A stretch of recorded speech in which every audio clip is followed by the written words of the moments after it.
उत्तर प्रदेश के नगर निकाय चुनाव में पहले चरण के दौरान 37 जिलों में 52% तो दूसरे चरण के दौरान 38 जिलों में 53% वोटिंग हुई।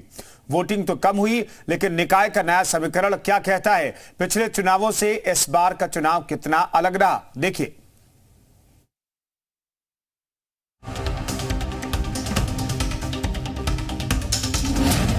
वोटिंग के बाद अब नतीजों की बारी। निकाय की जंग में कौन किस पर भारी? किसका जमेगा रंग, किसका उड़ेगा रंग? जश्न जीत में किसका दिखेगा हुड़दंग? यूपी के शहरों कस्बों में किसकी सरकार होगी? यूपी निकाय चुनाव को 2024 का लिटमस टेस्ट माना जा रहा है। इन चुनावों में बीजेपी, सपा, बसपा, कांग्रेस समेत सभी राजनीतिक पार्टियों की साख दांव पर है। निकाय चुनाव में जीत की कुंजी सवर्ण और मुस्लिम मतदाताओं के पास मानी जाती है, क्योंकि 17 नगर निगमों में 11 में सवर्ण वोटर 50% से भी ज्यादा हैं। वहीं मुस्लिम मतदाता भी निकाय में गेम चेंजर की भूमिका में है। इसलिए बीजेपी और सपा ने सवर्ण उम्मीदवारों को मैदान में उतारा, लेकिन बसपा ने ज्यादातर मुस्लिमों पर भरोसा जताया। बसपा ने 64% मुस्लिम कैंडिडेट उतारे। ऐसे में विपक्षी दलों के बीच मुस्लिम वोटों के बंटवारे का बीजेपी को सीधा फायदा मिल सकता है। साल 2017 में हुए निकाय चुनाव की बात करें तो तब 16 नगर निगमों पर चुनाव हुए थे, लेकिन इस बार 17 नगर निगम सीटों पर चुनाव हुए हैं। न केवल नगर निगम की संख्या बल्कि सामाजिक और राजनीतिक समीकरण भी पिछले चुनाव के मुकाबले इस बार पूरी तरह से बदले नजर आ रहे हैं। बीजेपी को कम वोटिंग और बगावत से टेंट लग सकता है, जबकि सपा को बसपा के मुस्लिम कार्ड से चोट पहुंच सकती है। वहीं साल 2022 के विधानसभा चुनाव में मुस्लिमों का वोट एक मुश्त सपा के खाते में गया था, लेकिन निकाय चुनाव में वोटों का बिखराव होता नजर आ रहा है। इस तरह मुस्लिम वोटों के बिखराव का सीधा फायदा बीजेपी को मिल सकता है।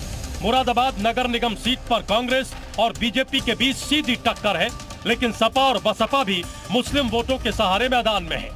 बरेली और शाहजहांपुर में भी मुस्लिम वोटों का बिखराव मुमकिन है। कानपुर, अयोध्या, लखनऊ और गोरखपुर में सपा और बीजेपी के बीच मुकाबला है। प्रयागराज और वाराणसी में त्रिकोणीय लड़ाई मानी जा रही है। झांसी और आगरा में बीजेपी और बीएसपी के बीच सीधी टक्कर है। यूपी में 17 के नगर निगम चुनाव के आंकड़ों को देखें तो बीजेपी का पलड़ा भारी है। बीजेपी पिछली बार कुल 16 नगर निगमों में से 14 में कमल खिलाने में कामयाब हुई थी। बसपा से 2 मेयर बने थे। वहीं नगर पालिका अध्यक्ष के नतीजे देखें तो 198 शहरों में बीजेपी 67, सपा 45, बसपा 28 और निर्दलीय 58 जगह जीते थे। ऐसे ही नगर पंचायत अध्यक्ष के चुनाव में 538 कस्बों में से बीजेपी 100, सपा 83, बसपा 74 और निर्दलीय उम्मीदवारों ने 181 जगहों पर जीत दर्ज की थी। बीजेपी ने पिछली बार नगर निगम में सबसे ज्यादा 14 मेयर सीटें जीती थी। इस तरह पार्टी के सामने अपने पुराने नतीजे को दोहराने की चुनौती होगी, बल्कि ज्यादा सीटें जीतने का भी लक्ष्य होगा।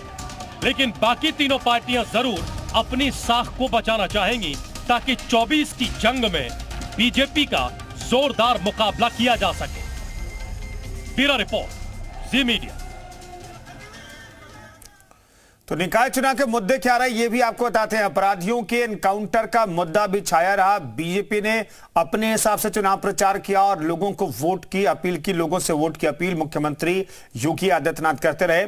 तो उनमें से सबसे महत्वपूर्ण मुद्दा था अपराधियों का एनकाउंटर और अपराध के खिलाफ जो कार्रवाई उत्तर प्रदेश में की जाती रही है, इस पर चुनाव प्रचार केंद्रित रहा। माफिया राज का खात्मा, इस पर भी चुनाव प्रचार होता रहा। इसके अलावा बुलडोजर कार्रवाई पर भी बीजेपी ने जोर लगाया। कूड़े का ढेर और हाउस वाटर टैक्स का मुद्दा भी छाया रहा। विपक्ष ने कूड़े का ढेर का आरोप लगाया और बढ़े हुए हाउस वाटर टैक्स का भी इल्जाम लगाया। लेकिन क्या लोगों को भी या वोटर्स को भी ऐसा लगता है कि हाउस और वाटर टैक्स बहुत ज्यादा बढ़ा हुआ है? क्या इसके आधार पर वोटिंग हुई है? यह अपने आप में कल तस्वीर साफ हो जाएगी।